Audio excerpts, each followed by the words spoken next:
I never expected that what was supposed to be a joyous family celebration would feel like walking onto a stage where I was nothing more than a token prop. My name is Adrian Cole, and I'm 34 years old. For the past 6 years, I have built a quiet life in Savannah, Georgia, working as an independent graphic novelist and raising my niece Sofia, now 7 years old, since her parents died in that car crash. I grew up in a tiny bayou town in Louisiana, 2 years older than my brother Callum. We were inseparable back then, building rickety tree houses among the cypress knees, whispering secrets until fireflies blinked out, and carving our initials into the thick bark of the old oak behind our church. He taught me to fish with bent cane poles at dawn. I taught him to read under dim flashlight beams in patched quilts at night. That world of moss-draped afternoons and hidden hideaways felt distant as we drove over the Causeway Bridge into New Orleans, the city's ornate skyline glimmering under a late spring sunset. My cousin, Elara Beaumont, was hosting her and her husband Damien's 20th anniversary gala, and she had spared no expense: rows of crystal candelabras, swathes of ivory silk, and tables heaped with oysters, shrimp étouffée, and crawfish beignets. Damien's clients from his tech investment firm circled nearby, clinking champagne flutes. Callum strode beside me in a perfectly tailored tuxedo, the kind that made him look 6 inches taller and impossible to ignore. He'd always been the golden boy, star quarterback in high school, valedictorian, now head of his own environmental engineering startup. People admired him, trusted him, everything I was not expected to be. I kept one hand firmly on Sofia's small fist. Her bright blue eyes danced from the draped columns to the gilded mirrors, her dark curls bouncing as she tried to stand perfectly still in her tiny blazer and matching bow tie. This night meant everything to her. She believed it would be magical. I had taken out a second mortgage on my condo just to pay for her outfit, the limousine ride, and an after-party babysitter. All so she wouldn't feel out of place among Elara's social climbing friends. Yet the moment we entered the grand ballroom off the riverfront, something cold slithered across my spine. The throng of guests parted before us as if driven by a subtle breeze of disapproval. Elara's colleagues, glitter-rimmed influencers, suave developers in pressed suits, and charity ball veterans swept past us like we were invisible. When a woman in a sequined sheath overheard that I wrote graphic novels, she flicked a perfect eyelash and sighed. How adorable. She then turned back to Damien's hedge fund associates, recounting last quarter's gains, leaving Sofia clutching my leg, as if for reassurance. I swallowed bile, masking my hurt with a polite nod, and guided Sofia toward a marble alcove overlooking the swollen Mississippi. Callum's college roommate, Tristan, now a rising architect from Dallas, greeted us, all firm handshakes and easy smiles. When I mentioned my latest book contract, he leaned in with genuine interest. But before I could hand him a business card, Elara glided over, all gleaming hair and practiced warmth. "My dear Adrian," she cooed, placing a white satin sash across my chest. "And precious Sofia," she added, tying a matching ribbon on my niece. "We've given you a very special honor tonight, guest book attendant and assistant sign-in. We simply cannot let these memories fade." She held out a silver pen as if presenting a ceremonial sword. Behind her, a cluster of socialites exchanged amused glances. I forced a smile and smoothed the sash. "Thank you, Elara." "It's an honor," I managed, my voice a brittle veneer. Sofia looked up at me, confusion creasing her small forehead. "Why can't we just enjoy the party?" she whispered. "Because, sweetheart," I murmured back, brushing aside her tangled curls, "every great celebration needs its helpers." Inside, I felt as though my dignity were unraveling stitch by stitch. What was intended as a gathering of loved ones had become a showcase, and we were the ornamental bench warmers. We positioned ourselves beside a heavy oak table beneath a gilded portrait of Ilara and Damien, where we pretended to shepherd pens and parchment while guests drifted past, murmuring about which hors d'oeuvre station to attack next. I heard a fashion influencer smirk. "I've never seen a more active guestbook station. Family really does make the best decor." Laughter trailed like shards of glass. I clenched my teeth and took a deep breath, determined not to reveal my embarrassment. I would stand tall for Sofia's sake, remind her that family, even when unkind, is still family. Yet, as the chandelier lights flickered like distant stars, I wondered how long I could keep up this pretense before my heart gave way under the weight of that mocking applause and that satin sash, symbols of my family's willingness to reduce me and my niece to silent ornaments in their flawless evening. Already reeling from the whispered remarks, I tried to slip away with Sofia to find Callum. But a woman in a sequined dress blocked our path, Damien's assistant, Madeline, her stiletto heels clicking against the marble floor like ominous metronomes. "Oh, Adrian," she purred, arching a perfectly plucked brow. "Isn't it sweet that Ilara entrusted you with such an important role tonight? After all, you're so independent, juggling a child and a freelance career." "I'm honestly amazed you manage it all." I forced a strained smile. "Thank you, Madeline. It really is a blessing." Her lips curved in a mockery of warmth that didn't reach her eyes. Behind her, several sponsors nodded in agreement as though savouring my discomfort. Sofia tugged at my sleeve. "Mum says you're amazing, Uncle Adrian." Her innocent praise reminded me why I'd sacrificed so much to be here, to support family, to stand by Callum, even when they reduced us to accessories.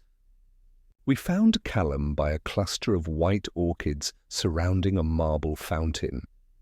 His expression was pained when he saw our satin sashes draped awkwardly over our shoulders. "I'm so sorry," he said quietly. "You both deserve better than this." I placed a reassuring hand on his arm. "Don't apologize for me, Callum. I've weathered tougher critiques than a family gala." He managed a small, sad smile, golden cufflinks glinting in the chandelier light, as if mocking my bruised dignity. Just before dinner, I led Sofia to a quieter corner beneath a row of arched windows. I showed her the rough sketches I'd made of her dressed like a princess in my next graphic novel. "Look," I said, pointing to a pencil-rendered panel of a boathouse and morning glories. "There you are, helping me paint the shutters." Her face lit up. "That's perfect, Uncle Adrian," she exclaimed, gripping my hand. But our moment of calm was shattered when the MC tapped his microphone. A hush fell over the crowd as Ilara took the lectern, champagne flute in hand. She began with effusive thanks to sponsors and vendors, then paused, her gaze drifting toward us. "And of course, our dear family," she continued, her tone sharpening. "Though they're so very busy with their own projects, Adrian writes those delightful little novels in his spare time when he's not chasing after Sofia. And Sofia does her best to keep pace with tonight's festivities." A ripple of laughter echoed through the hall. My pulse thundered in my ears. Sofia's cheeks flushed, tears brimming in her wide eyes. I gripped her hand beneath the table, harboured only one thought: protect her. As Ilara raised her glass to applause, I realized this was no longer simply a gala. It had become a public performance of my family's contempt. And yet, watching Sofia clutch my hand, I knew I would not leave. Not until the truth had its turn in the spotlight. I had only two choices: flee with Sofia or stand my ground. Glancing at her brave little face, I knew what I had to do. Steeling myself, I rose from my seat and made my way toward the raised dais, every eye in the room snapping to my movement. Clearing my throat, I raised my voice so that the hush that fell over the ballroom carried my words. Ilara, thank you for that heartfelt introduction. However, I believe our guests deserve to hear a different perspective. A ripple of surprised murmurs ran through the crowd. I spotted the DJ's booth just off to the side and nodded to the technician who passed me one of the wireless microphones. My heart pounded as I turned back to face the room. Sofia rose to her feet beside me, her small hand finding mine. "Excuse me, everyone," I said, my voice shaking but growing stronger with each syllable. "But there's something important you should know about tonight's festivities." I turned to Sofia. "Would you like to tell them what you discovered 3 weeks ago?" Her wide eyes met mine. With a small nod, she stepped forward, and when she spoke, her voice rang clear and true. 3 weeks ago, Uncle Adrian and I were at the river market, picking out flowers to decorate the anniversary tables. I saw Aunt Ilara there, with a stack of envelopes. She told me they were invitations for her charity fundraiser. She held up a crisp white envelope for all to see. She said every dollar would go to the local children's art program. A hush fell. I continued. But when we opened one of those envelopes at home, this is what we found. I produced the fundraiser receipt Ilara had carelessly left inside. The payee listed simply as Beaumont Events, LLC, Ilara's own company, with $0. Donated to any charity. Gasps spread like wildfire.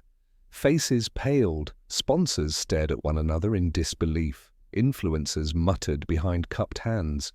Callum stormed onto the dais, eyes blazing, and the gala's pristine facade began to crumble. Ilara's lips trembled as she tried to speak, but only a strangled sound emerged. Damien stepped forward, his carefully orchestrated smile gone slack. Murmurs of outrage rippled among the guests as they realized the entire charity theme had been nothing but a sham to pad Ilara's bottom line. Sofia squeezed my hand, her young voice unflinching as she added, "That's why Aunt Ilara had us sign the guest book so many times. She needed every name for a press release, not for memories." She looked out at the stunned crowd. "That's not generosity. That's deception." Suddenly the ballroom felt too small, the chandeliers too bright. Sponsors and clients gathered in tight clusters, whispering about cancelled contracts and pulled donations. I wrapped an arm around Sofia, lifting her slightly so she could see everyone's faces up close. She looked resolute, no longer the timid child I'd cautiously led in. Callum pulled me aside as the crowd's frenzy swirled around us. "You did it," he murmured, pride and apology mingling in his tone. "You both did it."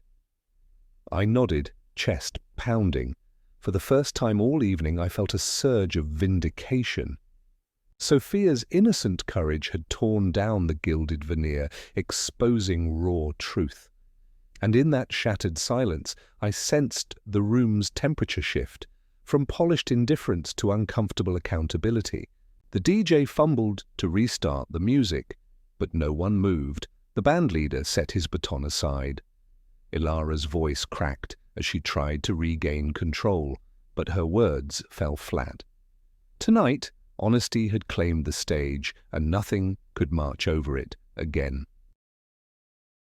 In the aftermath of our revelation, the gala descended into controlled chaos. Sponsors clustered in tight huddles, furiously tapping smartphones to cancel any future engagements.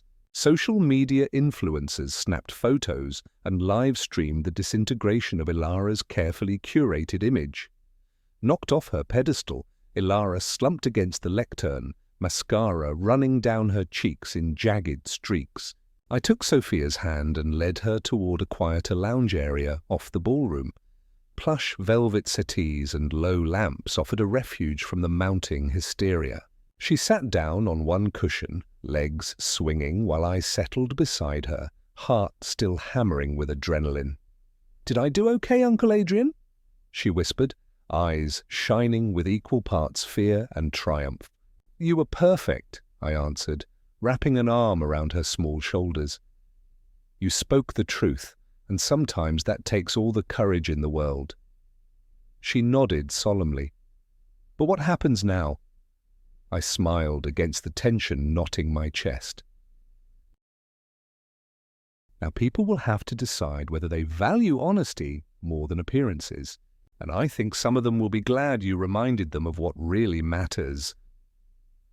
From the main room came the muted roar of frustrated guests, staff scurrying to salvage the evening's catering, and the distant clink of overturned champagne glasses. I realized this gala, designed to showcase Ilara's success, had imploded into a glaring testament to greed and pride. The very tables groaning under the weight of gourmet hors d'oeuvre now stood as silent witnesses to her deceit. Callum appeared in the doorway, his sharp tuxedo rumpled, eyes dark with sympathy. Without a word, he slipped onto the settee opposite me, resting his elbows on his knees. "I can't believe she'd used charity as a marketing ploy," he said, jaw clenched. I looked at him, gratitude swelling. "Thank you for standing by us." He shook his head. "You both deserved better." "Let me handle this." Rising, he straightened his jacket and strode back into the fray. Minutes later, I heard him speaking in measured tones, diffusing enraged donors, promising refunds, and severing Ilara's financial ties. It was the same calm authority he'd once displayed in boardrooms. Now he wielded it to contain the fallout and protect our family's name. Sofia leaned against me, her small head resting on my arm.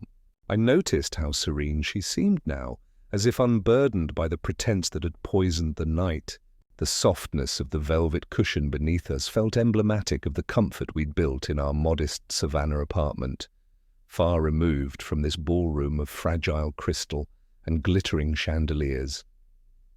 Eventually Callum returned, wiping his forehead. "I've halted the major sponsors. The catering contract is cancelled, but under terms that won't incur penalties. The venue manager is backing us up. They knew something felt off." I exhaled, relief flooding through me. "You're incredible." He gave me a tight smile. "That's what family is for." Together we guided Sofia back into the ballroom, just long enough to retrieve our coats and personal belongings. Many of the guests were already making their exits, some slinking away quietly, others clutching coats and muttering apologies.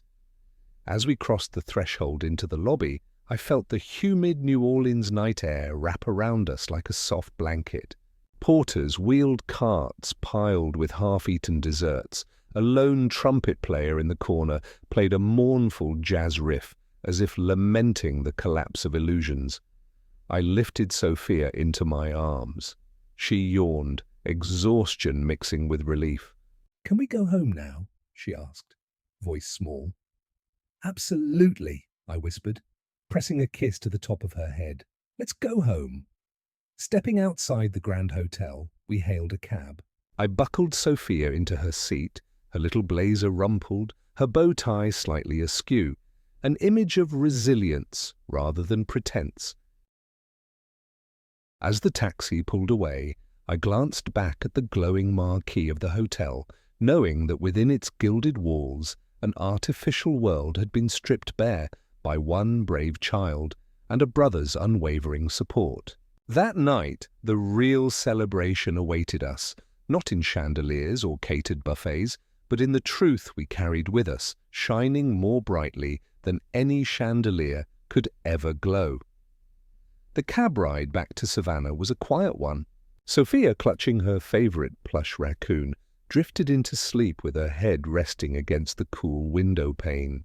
I watched the neon signs of New Orleans fade into the dark highway, feeling the tension of the evening melt away with each passing mile. By the time the city lights of Savannah appeared on the horizon, her breathing was steady, and her small hand curled around my finger.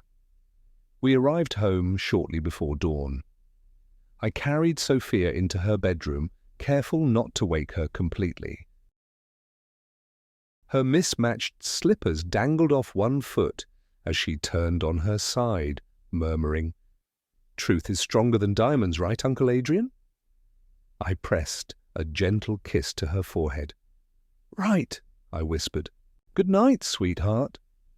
Back in the living room, I sat on the edge of the couch, surveying the quiet clutter of my modest apartment, stacks of graphic novels on the coffee table, pastel sketches pinned to the bulletin board, and the half-empty mug of cold tea I'd forgotten hours ago. My phone buzzed on the side table, a message from Callum, one from Tristan, and a missed email notification from the gallery that carried my first solo exhibit. I sank into the couch, exhaustion tugging at my limbs, but my mind raced with the implications of the night. Elara's betrayal had exposed not only her own greed, but also the unspoken values of everyone who'd silently cheered her on. Yet in that ruined gala, I had seen something else, the fierce power of truth, magnified by a child's honesty and fueled by a brother's loyalty. The morning sun peered through the blinds, and I realized I needed coffee. I padded into the kitchen, started the brewer, and sat at the table with the crumpled fundraiser receipt still in my pocket. My thoughts turned to the week ahead, messages to reporters, calls to maintain my niece's privacy, and countless conversations that would stem from the scandal. There was no turning back, but for the first time in a long while, I felt a sense of clarity and purpose. When Callum called mid-morning, I answered on the third ring. "How are you holding up?" I asked, hearing the fatigue in his voice. He sighed. "Better than I deserve. I spent half the night negotiating refunds and damage control. But I've got good news. Beaumont Events LLC has been blacklisted by all major charity networks in Louisiana, and I pulled my firm's quiet endorsements too. The board is looking for new leadership." I nodded, even though he couldn't see me. "I'm proud of you." "I'm glad we have that family dinner on Sunday," he said. "Feels like we need to remind Mom and Dad where their loyalties should lie." I smiled at the thought of our bayou-style Sunday gatherings. "Agreed. Let's make it a feast. Gumbo, cornbread, pecan pie." "Perfect," he said, warmth infusing his tone. "And I'll bring Tristan. He's eager to see how you translate all this into your art." We said our goodbyes, and I hung up, feeling a renewed sense of connection. My brother and I, once two adventurous kids chasing fireflies, were rebuilding our bond on trust and mutual respect. Later that afternoon, I opened my email to find an interview request from a national arts magazine. They'd seen the footage of Sofia's courageous moment and wanted to feature our story. I hesitated, protective as always, but then thought of Sofia's own words. Truth is stronger than diamonds. Perhaps sharing our experience could inspire others, reminding everyone that honesty and integrity shine brighter than any jewel. I replied, tentatively agreeing to an interview, and then turned my attention to Tristan's message. He suggested a collaboration, transforming the gala scandal into a short, graphic novel-style comic for a web release. The idea thrilled me, combining my passion for storytelling with the raw authenticity of real events. I messaged back, proposing we meet at my studio that evening.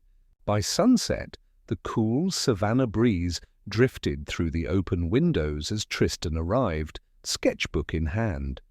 He greeted Sofia as she did her homework at the kitchen table, praising her art. She beamed, eager to share her drawings of bayou adventures. I poured 3 glasses of iced tea and sat between them, excitement crackling in the air. As we brainstormed panels, shadowy chandeliers, fluttering sashes, the aftermath of truth revealed, I realized how far we'd come. A year ago, I would have recoiled from public attention. Now, I embraced it as a platform for authenticity. That night, as I tucked Sofia into bed once more, she looked up at me. "Will people understand why we did it?" she asked, her voice sleepy. "I think they will," I replied, brushing a curl from her forehead. "Your honesty, our honesty, will remind them what really matters." She nodded and closed her eyes, smiling. In the quiet of my study, I flipped open a blank sketch pad. The events of the gala began to pour out in pencil strokes, a child's brave stance on a grand stage, a family's reckoning, and the phoenix-like rise of integrity from the ashes of deception. As the first panel took shape, I felt the weight of that satin sash fall away, replaced by the freedom to create a story rooted in truth, one that Sofia and I would share with the world together.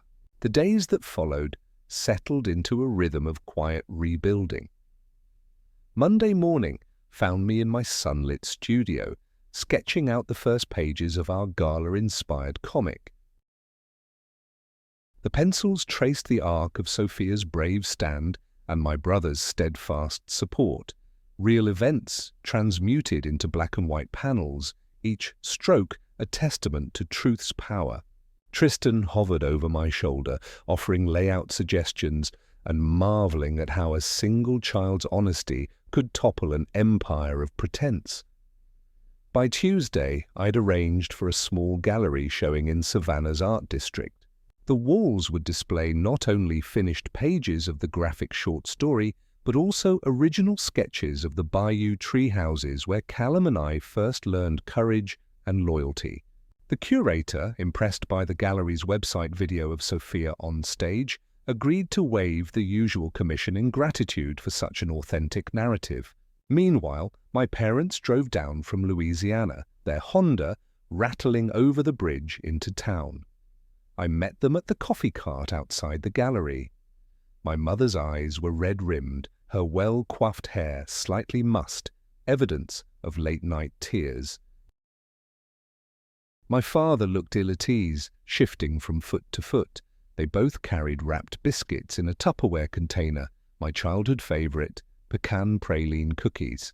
"Adrian," my mother began, voice trembling, we're so sorry." She handed me the container as if offering peace through confectionery.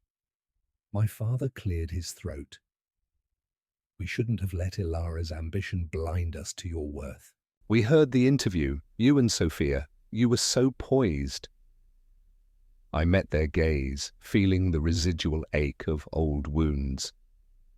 "What matters," I said softly, "is that we move forward. Family dinner's still on for Sunday?" They exchanged a relieved look. "Absolutely," my father said. "We'll bring gumbo pots and cornbread and sweets." My mother nodded, her eyes shining. "And no more pretense." That afternoon, I stopped by Sofia's school to speak with her teacher, Mrs. Lambert, about bullying prevention. The teacher thanked me for setting such a strong example and invited me to speak at the Character Education Assembly.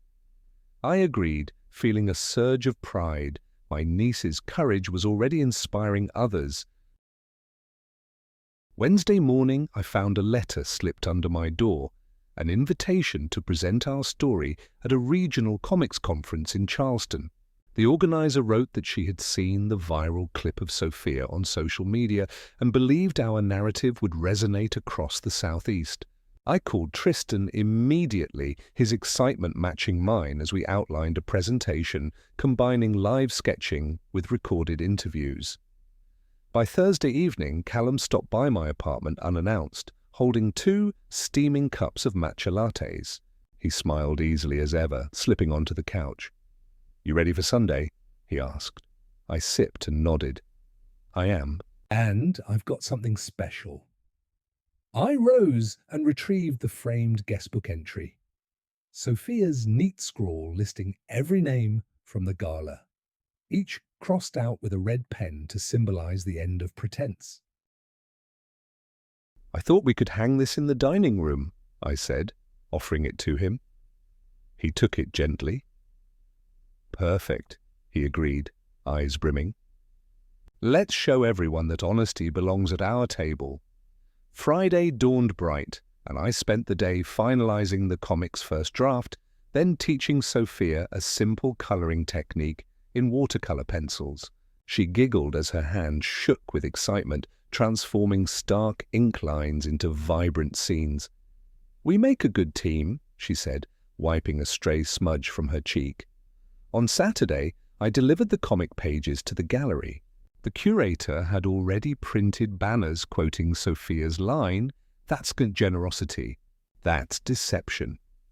In the center, a life-size cutout of Sofia's image, microphone in hand, determined gaze ahead, stood sentinel over a row of signed event invitations framed like historical documents.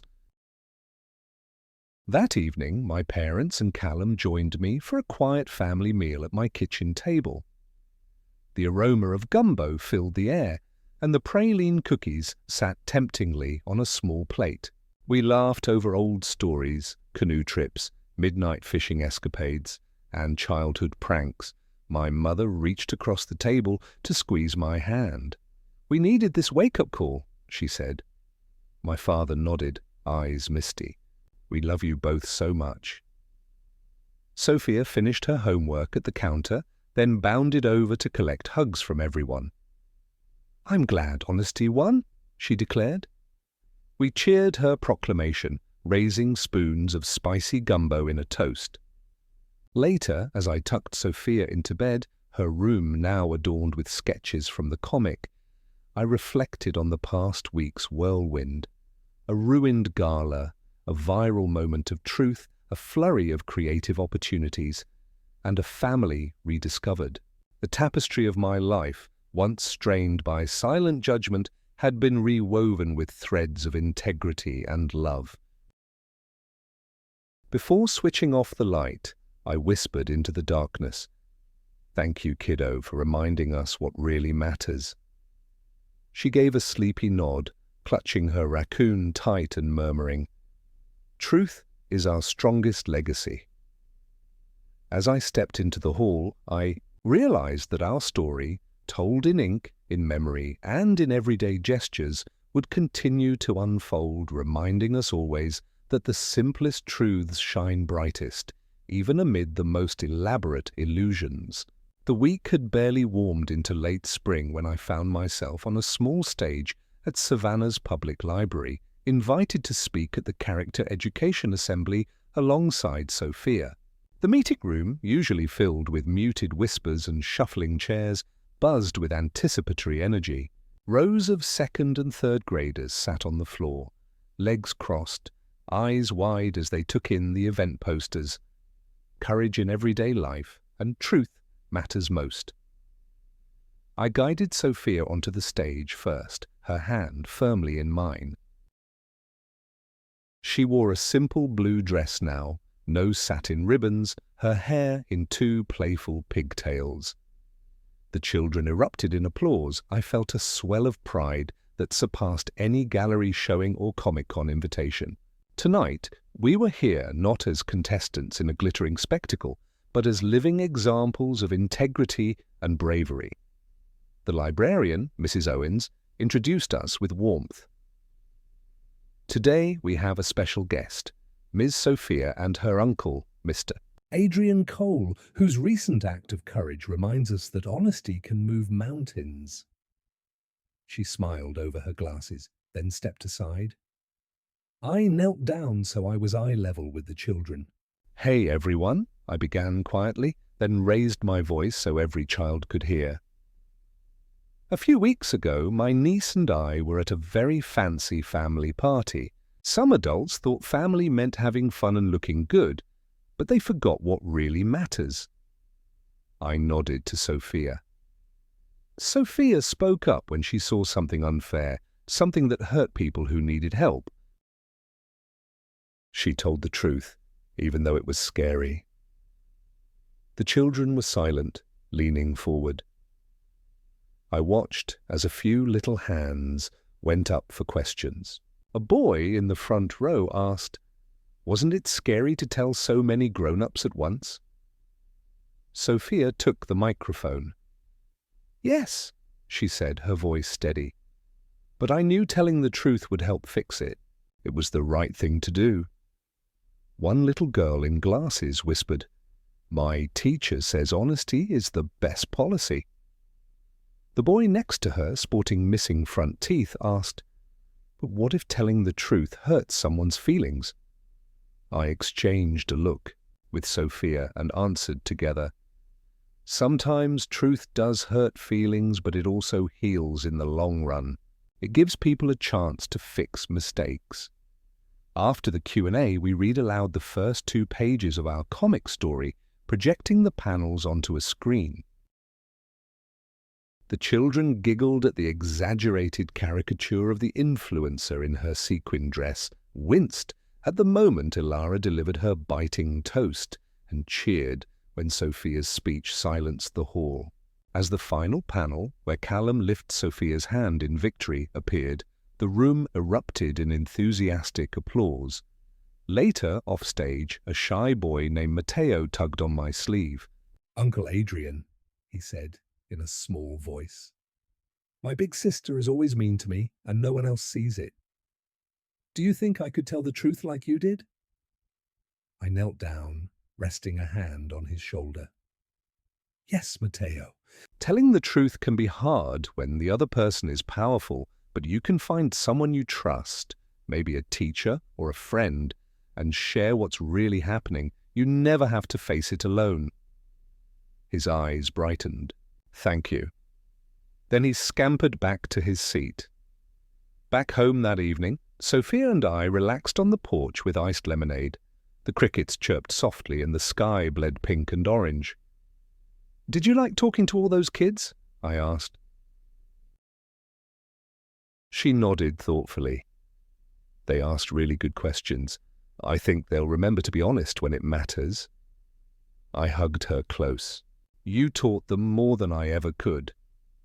Over the next few days, the local newspaper ran a feature. Bayou-born heroine, 7-year-old sparks conversation on truth. The article highlighted our library talk, complete with photographs of Sofia, Tsichai, her blue dress, and me gesturing to the comic panels. I noticed families stopping by the gallery to view the exhibit, parents and children pointing at the cutout of Sofia on stage, replicas of her red pen across the guestbook entries, and the framed panels of our story. My inbox filled with emails, offers to speak at summer camps, requests from school districts, and a handwritten letter from a woman in Charleston who shared how her own son had been bullied, and that our story gave him the courage to stand up for himself. As I read her note, Sofia curled up beside me, exhausted but content, and I realized something important. Our story had grown beyond the walls of that once oppressive ballroom. It had become a catalyst for broader conversations about integrity, compassion, and the power of a single voice to instigate change. That Sunday, our family dinner around the old bayou table in my parents' backyard felt richer than ever. The marsh lights blinked in the distance, and the kettle gurgled on the wood stove. My mother ladled out gumbo as my father refilled everyone's iced tea. Callum toasted to truth, and to the bravest storyteller I know. He raised his glass to Sofia, who beamed, her eyes shining brighter than any chandelier.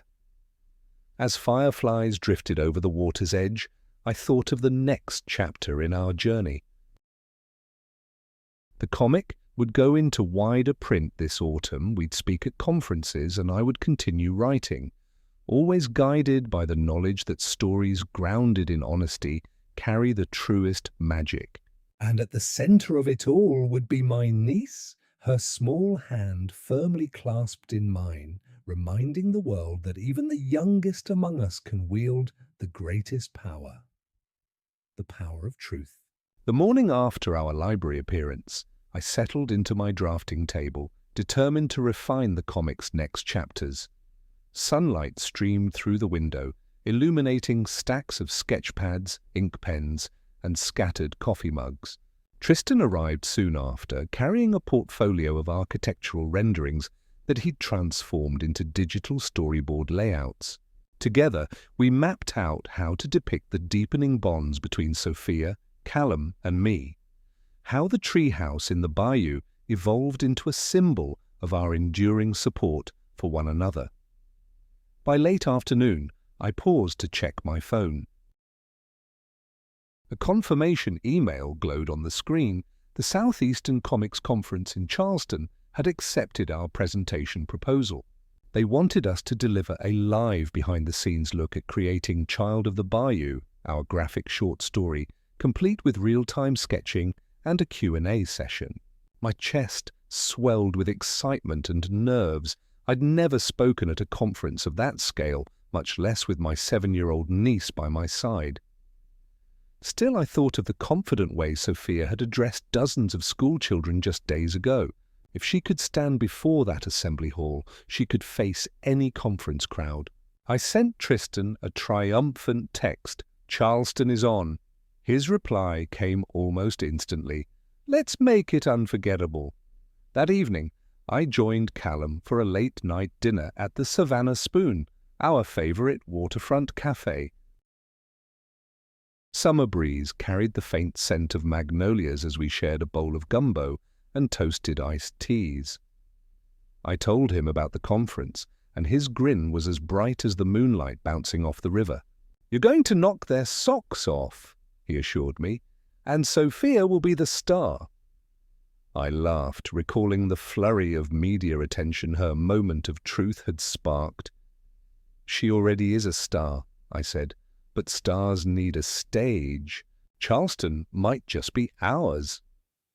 On Saturday, we packed the car with canvases, display boards, framed comic pages, and our presentation gear. Sofia insisted on carrying her own pencil case, beaming like it was her prized treasure. As we drove the 2 hours north along scenic coastal roads, marshland glinting in the sun, I reflected on how far we'd come, from an ignominious gala to becoming advocates for honesty and creativity. Arriving at the Charleston Conference Center, we were greeted by friendly volunteers who guided us to the Family Stories track. The room, lined with booths showcasing independent illustrators and small press publishers, buzzed with low conversations and the tapping of laptops. We set up our display, a life-size cutout of Sofia holding her signature mic, framed guestbook pages marked by her red pen, and mounted panels of our story's pivotal moments. When our session time arrived, I led Sofia to the front as families and fellow creators filled the seats. I introduced us and the origins of Child of the Bayou, then handed the mic to Sofia. "Hello," she began, fearless and clear. "I once spoke up when adults forgot what mattered. This story shows how truth and love can change everything." The audience erupted in applause, and as I watched her tiny form shine under the spotlights, my heart soared. We dove into the presentation, me sketching live, panels appearing from blank pages, Tristan modulating slides, Sofia chiming in with observations on character design. Parents whispered to children, "Look, she's only 7. Children watched wide-eyed as she described her inspirations. Questions flew. How did you find the courage? Can I draw my own hero? Sofia answered them all, her voice steady, encouraging each young artist. Afterwards, dozens lined up for autographs, copies of the comic I'd printed on demand, each personalized with a tiny sketch of Sofia's raccoon. Conference organizers pressed gift bags into our hands, sponsors who pledged to fund upcoming print runs, a children's literacy non-profit that invited us to visit schools statewide, and an offer from a small publisher keen to expand our short story. into a full-length graphic novel. That evening, over seafood dinner on a brick-paved street in Charleston's historic district, I toasted Santiago, a local editor who'd invited us to contribute to an anthology of true story comics. "To collaboration," I said, lifting my glass. Sofia grinned at me from across the table, her eyes sparkling like fireflies over the marsh. Driving back to Savannah late that night, Sofia curled asleep in her booster seat. I reflected on the day's whirlwind. We had moved from personal vindication to public inspiration, and I realized our journey was not just about exposing deception, but about empowering others to speak their truths through art and storytelling. By the time we pulled into our driveway, the first light of dawn was just touching the horizon. I carried Sofia into her bed, her small hand unclasped mine, only when she was safe beneath the covers. As I stepped into the living room, exhaustion and exhilaration mingled, and I realized our story was evolving beyond us, reaching into countless hearts and sparking conversations about courage, integrity, and creativity. Coffee brewing in the kitchen, I opened my sketchbook and began a new page, one that would capture the magic of our Charleston debut, the audience's awed faces, the promise of future collaborations. With each pencil stroke, I felt anchored by the bayou's lessons, that the simplest truths carry the greatest power, and that a child's honest voice can illuminate the darkest corners of any grand hall. The next chapter beckoned, and this time I knew we were ready. The days after Charleston buzzed with a new kind of momentum. My inbox overflowed with invitations, guest lectures at elementary schools, requests for comic signings at independent bookshops, and emails from parents who said their children were inspired to speak up in tough situations. I found myself waking before dawn, an unusual habit for a night owl, eager to sketch the next pages of our story and reply to every message. On Monday morning, I guided Sofia into her art class at the community center. Her classmates clustered around her as soon as she stepped in, pressing her newly published comic into my hands. "Will you sign this for me?" they asked, pencils poised. She carefully drew a tiny raccoon sketch beside her name, then returned to her easel to paint a landscape of sunlit marsh grasses. I watched her with pride. Even in her young age, she had learned to balance the spotlight with quiet focus. Back in my studio, I unfurled large sheets of Bristol board and began penciling the next chapter of Child of the Bayou. This segment would explore the aftermath of our conference, how truth rippled outward, affecting our community and beyond. I started with a 2-page spread of the conference hall, families leaning forward, eyes alight with wonder, children clutching sketchbooks as we signed prints. In the margins, I added speech bubbles quoting parents who whispered, "I can't wait to tell my kids that honesty matters," and "She's my new hero." By lunchtime, Tristan arrived with a fresh cup of coffee and news. The regional public radio station wanted to interview us for their morning segment. They'd heard about our assembly talk and Charleston debut, and they wanted to discuss how art could serve as a vehicle for ethical lessons. We scheduled the live interview for Wednesday, which meant another early rise and platform polishing. That evening, the three of us, myself, Sofia and Tristan, gathered around the kitchen table to storyboard the radio segment. I sketched simple frames to accompany the audio, Sofia speaking into a microphone, families listening raptly, a close-up of the comics panels. We discussed sound effects, gentle bayou crickets, the soft lilt of a trumpet, to give the piece a sense of place. I watched Sofia's eyes light up as she suggested she could record her own narration in the studio. "That would be so cool," she said, her voice brimming with excitement. On Wednesday at dawn, we piled into Callum's SUV for the drive to the public radio studio. He insisted on coming along to lend moral support. Inside the radio building, the sound engineer greeted us warmly and showed us to the studio booth. 2 microphones, acoustic foam on the walls, and a large window overlooking the control room. Sofia perched on a padded stool, her legs swinging as she adjusted her headphones to fit. When the red light blinked on, we began. The host, a smooth-voiced journalist named Marisol, introduced us. Today on Bayou Mornings, we have graphic novelist Adrian Cole and his remarkable young niece, Sofia, whose act of courageous storytelling has resonated across the region. She turned to Sofia first. Sofia, can you tell our listeners what inspired you to speak up at that family gala?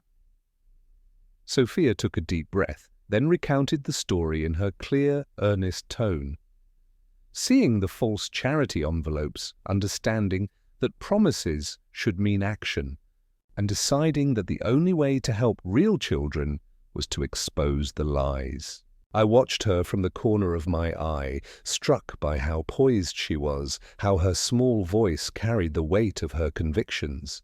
Next, Marisol asked me role-playing questions, how I felt when Sofia asked me to tell the room the truth, how our family had rallied afterward, and what lessons we hoped others would take from our experience. I described the importance of modeling honesty for young people, of using art not just for entertainment, but as a medium for moral education. We discussed the upcoming comic launch, the school visits planned for the summer, and the anthology invitation from Charleston. When the segment ended, Marisol thanked us. Adrian, Sofia, thank you for reminding us that courage comes in all sizes and that truth, like art, has the power to transform. As the red light went off, I hugged Sofia, whose grin was as bright as a sunburst over the marsh. By Thursday afternoon, advance orders for Child of the Bayou topped 2,000 copies. The small press I'd partnered with scrambled to increase the print run, and bookstores along the East Coast requested author signings. Local news outlets ran follow-up stories, interviews, video clips of the library talk, and feature articles on the movement of family storytelling for moral development. Amid this whirlwind, I carved out Friday evening for a quiet visit to the bayou near my parents' home. Callum drove us to the old treehouse where our childhood adventures had begun. We climbed the wooden ladder, Sofia riding on my shoulders, her laughter echoing among the cypress knees. From our perch, we watched the water shimmer in the dying light. I unfolded my sketchbook and drew the treehouse's silhouette against the sky, adding small figures of us standing guard, symbols of protection, unity, and the power of truth. That night, as I tucked Sofia into bed, she clutched her raccoon and murmured, "Tomorrow, I get to read to the first graders." I smiled, brushing her hair back. "Yes, you will." And I'll be right there with you. In the soft glow of her nightlight, I realized our journey had taken on a life of its own. One that began with a shattered anniversary gala and blossomed into a broader mission. To remind the world that even the smallest voices, when spoken boldly, can change hearts and shape a more honest tomorrow. By Saturday morning, the first box of printed copies arrived at my door. 2,000 glossy volumes of Child of the Bayou, each one bearing Sofia's courageous declaration on the cover. Truth is stronger than diamonds. I carried a stack into the living room where Sofia was building a fortress of stuffed animals around her raccoon puppet. "Want to see?" I asked, handing her a copy. She beamed and flipped through the pages, stopping to proclaim each panel her favorite. "That's me, and here's Uncle Callum," she pointed. "And here's me helping you sketch the trees." I hugged her, feeling the pride swirl warm and bright. "You did this, kiddo, every bit of it." That afternoon, I set up at Books and Beans, Savannah's coziest independent bookstore, for a signing event. Rows of hardcover copies lined the table, and the staff had brewed fresh coffee and iced tea for guests. A small crowd gathered, families with children clutching blank sketchbooks, young artists eager for a drawing, and parents who introduced themselves with gratitude for our story's message. When my turn came, I sat down with a pen in hand.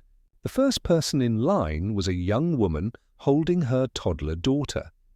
The girl held out a copy timidly. "Could Sofia draw a little friend for her?" the mother asked. I smiled at Sofia, who was perched on a stool beside me. Without hesitation, Sofia sketched a tiny raccoon beside the toddler's name on the title page. The child giggled, and the mother's eyes welled up. Next came a group of middle schoolers from the local youth centre. They'd heard about our library talk and travelled by bus to meet us. "Can you sign for all of us?" one asked, handing me 5 copies. I personalised each with a short message. "Stay brave. Keep drawing truth. Your voice matters. Never stop speaking up. And art saves the day." Sofia added her own, "Always be honest," in her neat handwriting. As the afternoon sun waned, the line dwindled until only a few remained. Friends, neighbours, and then Callum, arriving last with a proud smile.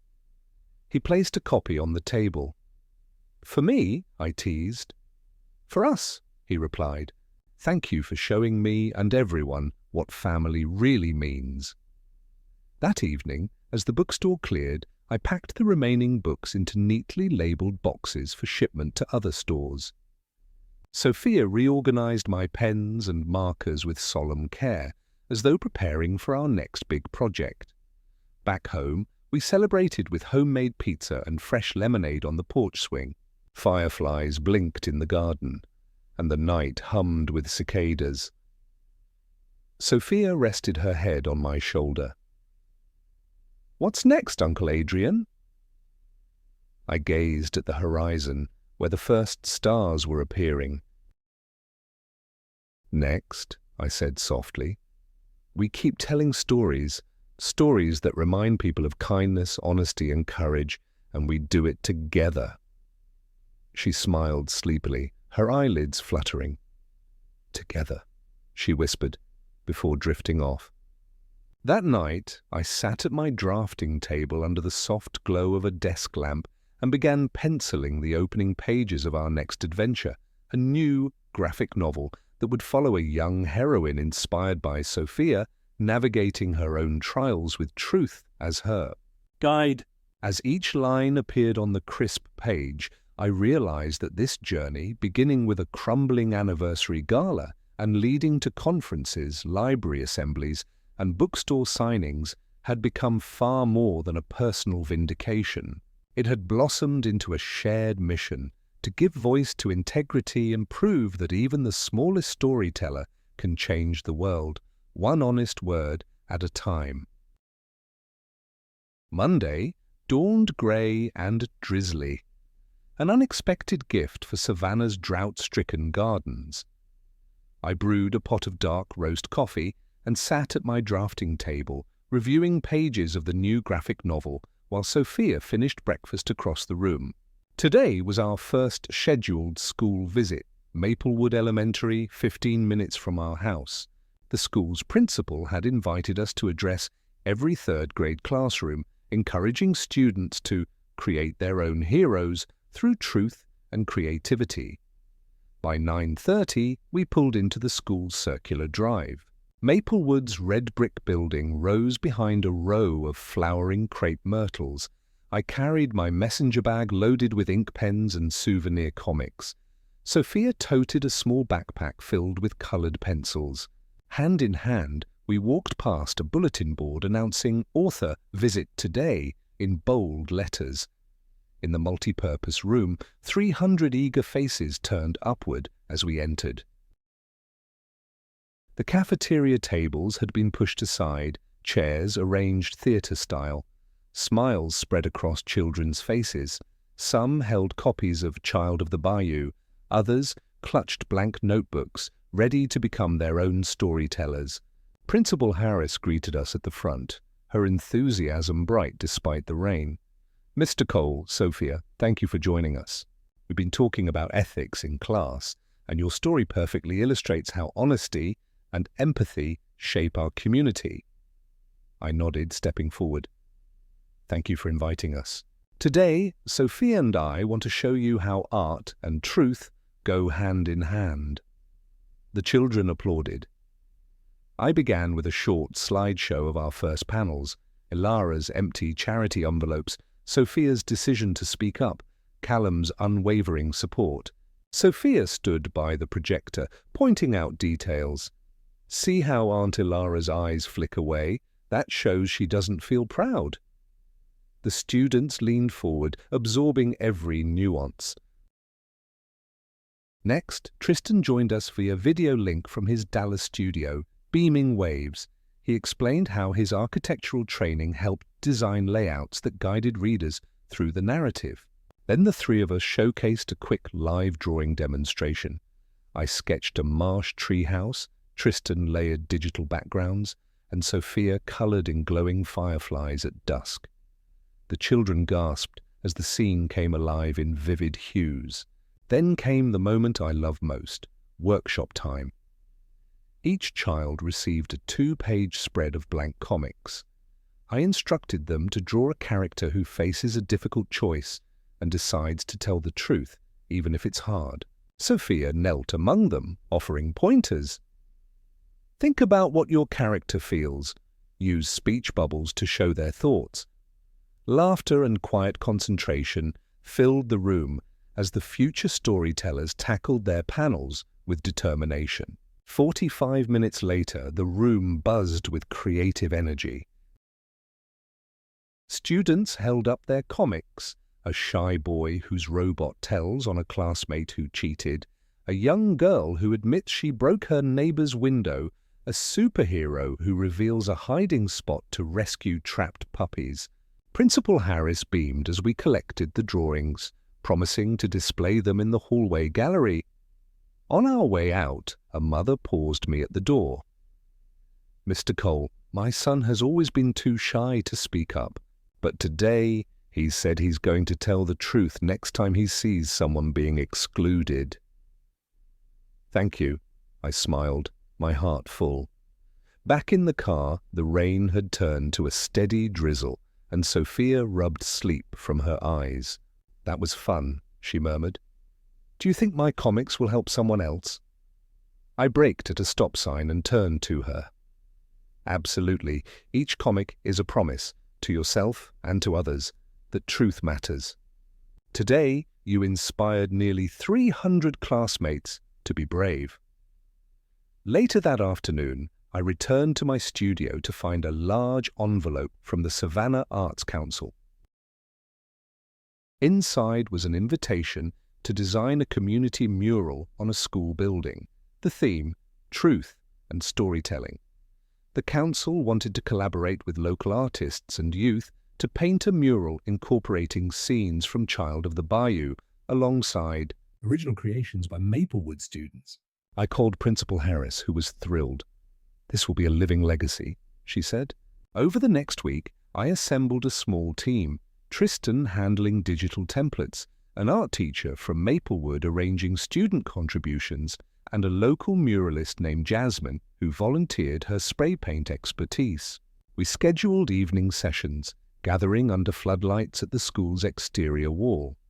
Sofia worked side by side with classmates, her raccoon puppet perched nearby for inspiration.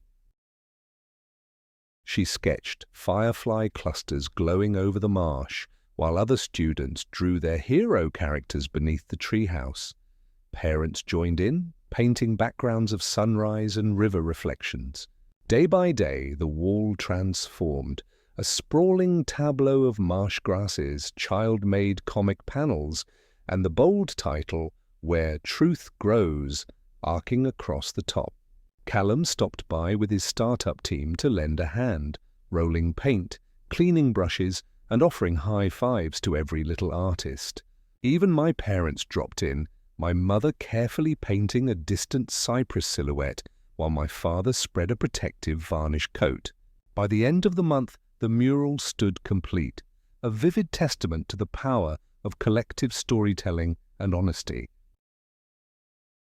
Local news covered the unveiling ceremony.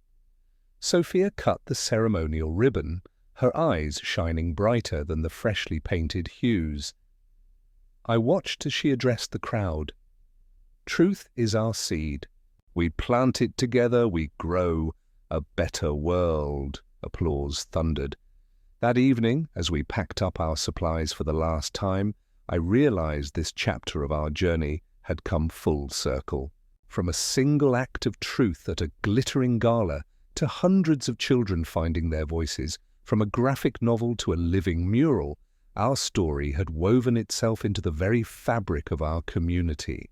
And at the heart of it all was a little girl who dared to speak the truth, and an uncle who believed in her every word. Spring settled into early summer with golden afternoons drifting lazily through the Spanish moss, and our lives continued to brim with creative momentum.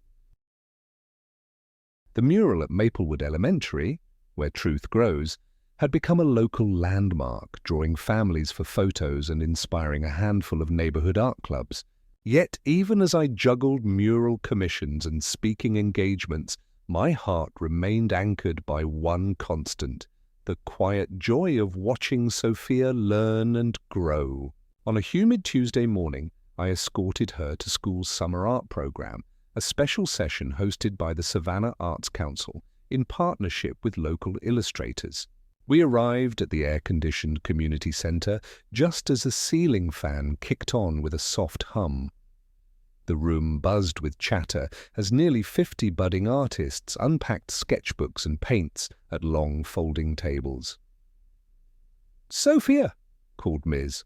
Ramirez, the program coordinator, beaming. "The mural has inspired us all. Today we want you to help lead a workshop on character development." Sofia's cheeks flushed. She straightened in her seat, adjusting her paint-splattered overalls. "I'd love to," she replied, voice brimming with determination.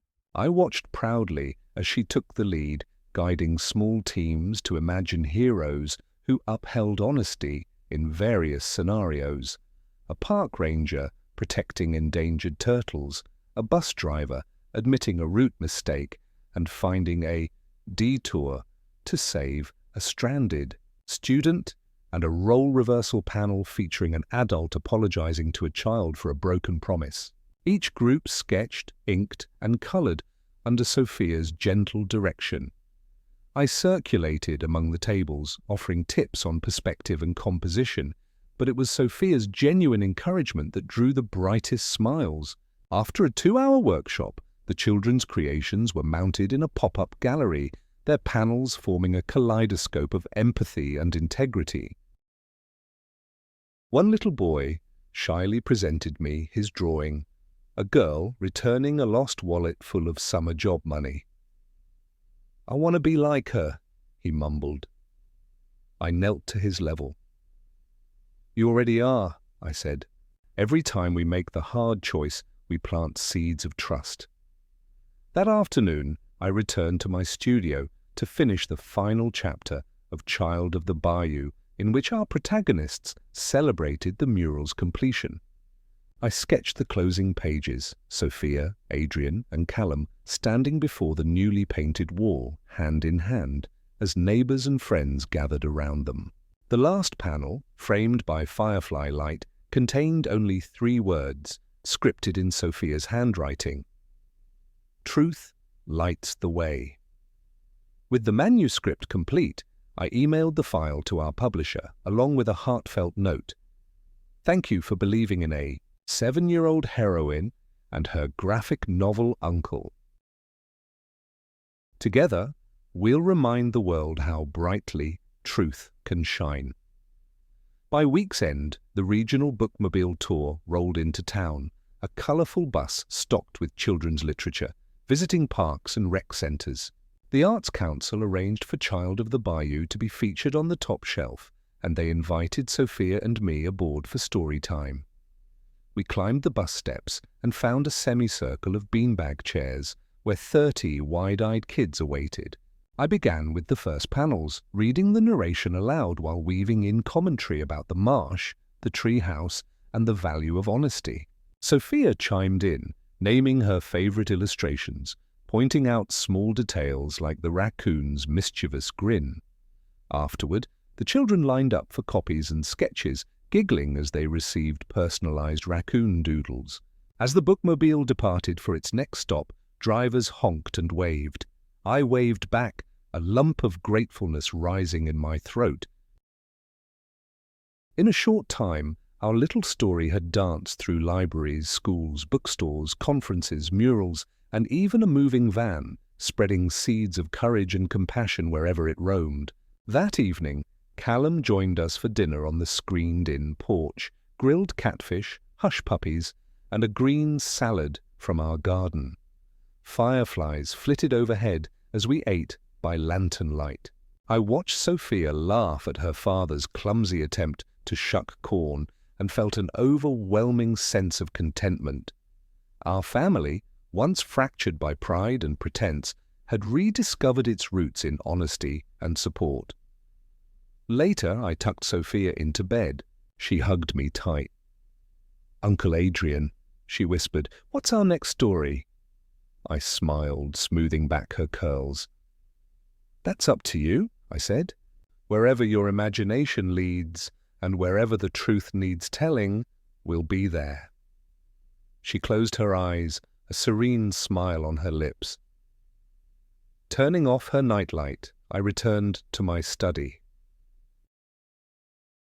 The moonlight filtered through the shutters, illuminating the stack of freshly printed Child of the Bayou on my desk. Beside it lay a blank sketch pad for our next adventure. I picked up a pencil and sketched the first tentative line, knowing that, as always, the greatest stories begin when we dare to speak our truth and follow it into the unknown. Summer ripened into early August, and our days settled into a comforting routine of creativity and community. Each morning, Sofia bounded downstairs with fresh story ideas swirling in her head, and I turned them into penciled thumbnails on pages that awaited her colored input. By midweek, our little story factory had grown into a lively collaboration. Drafts of a new graphic novel series spread across the dining table, while our living room walls were adorned with concept sketches, post-it notes, and children's workshop drawings. On Thursday, I received an unexpected invitation. The Savannah Children's Festival, a weekend-long celebration of art, music, and literature in Forsyth Park, wanted Child of the Bayou as their featured story at the Storytelling Pavilion. They asked if Sofia and I could host live drawing sessions, read aloud from the comic, and lead a create-your-own-hero workshop. I glanced at Sofia, who grinned so wide her freckles seemed to sparkle. "Let's do it," I said, and her nod was immediate and enthusiastic. By Saturday morning, we set up beneath a broad live oak, its canopy draped in Spanish moss. The Storytelling Pavilion stage was a simple wooden deck, festooned with banners featuring fireflies and cypress silhouettes. Volunteers handed out free copies of Child of the Bayou and packs of colored pencils to eager children. A gentle breeze carried laughter and the scent of jasmine from nearby gardens. Our first session began with a reading. I narrated the opening panels, Adrian and Sofia arriving at the gala, the hush that fell when the truth came out. Sofia sat beside me, holding up each page so everyone could see the crisp ink and vibrant watercolors. She chimed in on sound effects, click-click of the sequin heels, and quietly corrected me when I mispronounced cypress. Next, we demoed live drawing. I sketched the outline of the familiar treehouse, while Sofia added tiny details, shuttered windows, a coiled rope ladder, firefly lanterns dangling from the rafters. Children gasped when the frames sprang to life under her swift, confident strokes. After a brief break for lemonade and Gullah peach cobbler, the Create-Your-Own-Hero workshop commenced. Dozens of children formed small teams, each brainstorming a character who embodied honesty and kindness. One group designed Marina the Marsh Detective, a girl in waders who solved mysteries of missing turtle nests. Another sketched Captain Coral, a boy in a wetsuit who defended sea life from pollution. Sofia hovered among them, offering gentle guidance. What makes your hero brave? How will they show honesty? By late afternoon, the pavilion was alive with colourful comic strips taped to makeshift easels. Families strolled by, stopping to admire the fresh talent on display. A local reporter filmed short interviews. How did you come up with your hero? Why is truth important? What do you hope people learn? The children's answers were earnest and unfiltered, underscoring the festival's spirit of discovery and integrity. As the sun dipped low, we gathered for a final group photo. Adrian, Sofia, festival organizers, and smiling young artists clustered in front of our mural-inspired banner reading Storytellers of Tomorrow. The applause that erupted felt less performative than in any gala or conference. It was genuine, warm, and unguarded. On the drive home, Sofia dozed against the car window, clutching her collection of new hero sketches. I glanced at her peaceful face, marveling at how her simple act of truth had burgeoned into a movement, a wave of stories, workshops, and public art that would continue long after summer waned. That night, I reflected on the arc of our journey, from a glittering ballroom of false promises to a community park pulsing with authentic creativity. We had shown that courage and honesty could spark imaginations, build connections, and inspire even the shyest voices to speak out. And as Sofia slept soundly, I knew our next chapter awaited, one where truth would guide us into new adventures, each drawn in ink, fueled by heart, and shared with anyone ready to listen. Autumn arrived with a soft hush of falling leaves, painting Savannah's streets in golden auburn. Our mural at Maplewood Elementary glowed beneath the season's light, but our own next chapter beckoned, a collaboration with the regional theatre company. They planned a staged reading of Child of the Bayou, complete with live projection of the comic panels and original music to accompany the narrative. When I first received their invitation, I hesitated. Would the story translate from page to stage? But Sofia's eyes lit up, and I knew the answer. Rehearsals began in late September at the historic Forsyth Theatre. I watched from the back as a cast of 4, 2 children and 2 adults, embodied our characters. A spotlight illuminated the central panel depicting the gala's downward spiral. Actors spoke the lines in our speech bubbles, and behind them the panels advanced in time with their voices. As the scene reached Sofia's defiant moment at the microphone, the theatre fell silent, every adult and child in the audience holding their breath. When the play concluded, the applause rolled like thunder. Sofia and I took the stage for a Q&A session.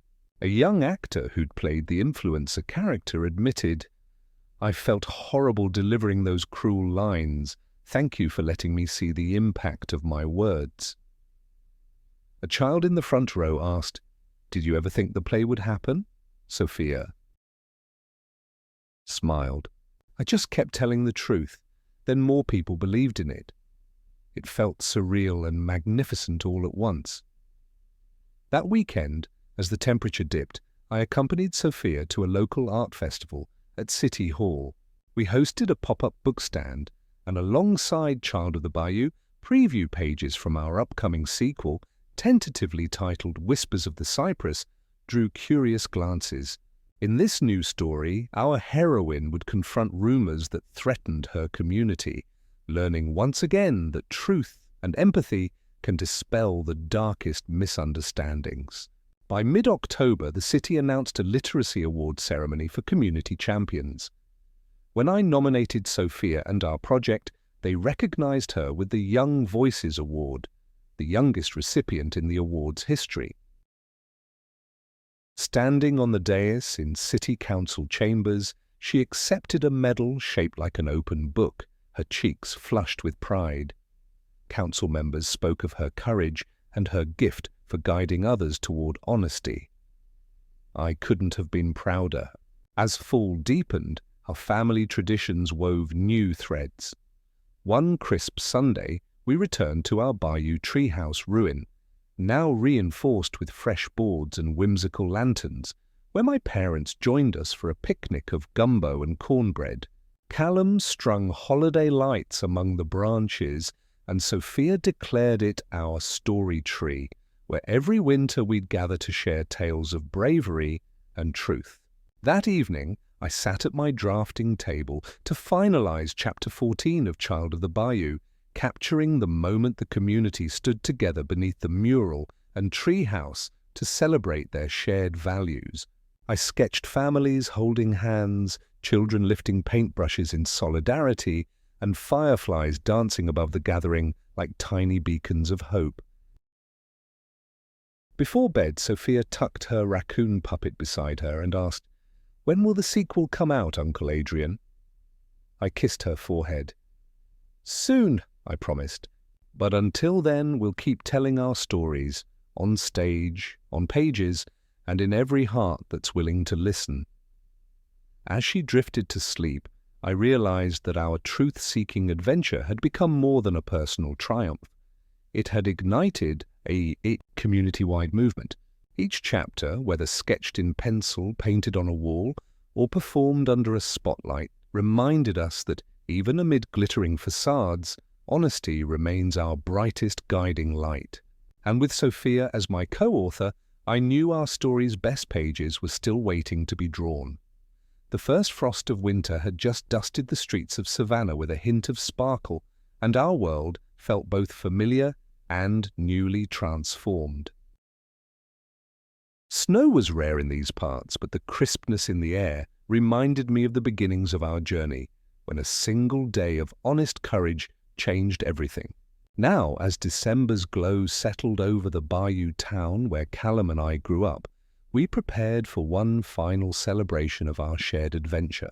It began with an invitation to the Savannah Public Library's Year in Stories Gala, where Child of the Bayou and its community collaborations would be honored as the featured local success. This gala was different from Ilara's from 3 years ago. No crystal chandeliers or satin sashes, but warm string lights and bookshelves stacked with donated titles. Teachers, parents, local artists, and even the mayor gathered around tables draped in deep blue linen, each place setting marked with a stack of our comics and a sprig of holly. I walked in with Sofia on my arm, her cheeks rosy from the cold and excitement. She wore a simple red dress, no petticoats, no sequins, just the way she liked it. Callum met us at the entrance, hugging us both as though no time had passed since our childhood treehouse expeditions. My parents came next, my father proudly pinning a Bayou Storyteller lapel pin on my coat, my mother accepting one for herself and pressing a kiss to my cheek. When the program began, the library director spoke from the podium. This year, we honor a story that began with a child's earnest question and grew into a movement of truth and artistry. Adrian Cole and Sofia remind us how a single voice can illuminate the darkest corners and inspire us to listen to those who might otherwise go unheard. As the lights dimmed, a video montage played, clips from Ilara's ruined gala, our library, assembly, the Charleston conference, the Maplewood mural, the theatre reading, and our bookmobile stops, all threaded together by Sofia's resolute declaration, "Truth is stronger than diamonds." At the close, the audience rose in a standing ovation. Sofia tugged at my coat. "Uncle Adrian, they're clapping for us." I lifted her onto the podium with me. She looked out at the crowd, young faces eager for their own stories, grandparents nodding with pride, and artists smiling in recognition of our shared craft. And she whispered, "This feels like magic." I handed her the microphone. "Thank you," she began, voice soft but but steady. Every time someone told the truth, we got closer together. That's how families grow and how communities grow. I hope you all remember, your voice matters. More applause erupted, echoing off the books and high ceilings. Afterward, people lined up to congratulate us, to share their own stories of truth and healing. A woman in her 70s told Sofia that she'd always been afraid to speak up when she saw bullying, until today, when she realized it was never too late to be honest. A boy in middle school asked if he could illustrate a sequel comic inspired by his grandparents' experiences. Parents thanked us for giving their children permission to be brave. That night, the library's grand hall felt alive with possibility. As we packed up our remaining copies and brochures, I saw a young artist carefully tuck a signed comic into his backpack, as though hiding a treasure meant only for him. I smiled, knowing our story had lit a spark that would continue to burn long after the gala's last note faded. On the drive home, the car was quiet. Sofia, exhausted but radiant, drifted off against the window once more. I glanced at her sleeping form and remembered the first time I'd seen her stand alone before that ballroom crowd. The journey from shame to triumph had been long and winding, but it had brought us here, to a place where honesty and creativity stood hand in hand. At home, I carried Sofia to her room and tucked her in, her raccoon puppet nestled beside her. I lingered in her doorway, watching the soft rise and fall of her chest in the lamplight. Then I slipped downstairs to my studio, knowing that tomorrow the real work would begin again. I gathered fresh paper, sharpened my pencils, and opened my sketchbook to a blank page. The final chapter of Child of the Bayou had closed with our gala homage, but beyond those printed pages lay countless unwritten tales. I sketched the first panel of our next adventure, a young girl beside a nighttime swamp, lantern in hand, as a family of raccoons gazed back at her with curious eyes. Beneath, I penned the words in careful script. When truth leads the way, every story finds its heart. I set my pencil down and looked toward the window where the first stars of the night glimmered. In that quiet moment, I understood that our story was never just our own. It belonged to every child who dared to speak, every family that learned to listen, and every community willing to grow in the light of truth. And as I turned off the lamp, the raccoons in my drawing seemed to twinkle softly, reminding me that the world's greatest stories are those we live together, one courageous word at a time.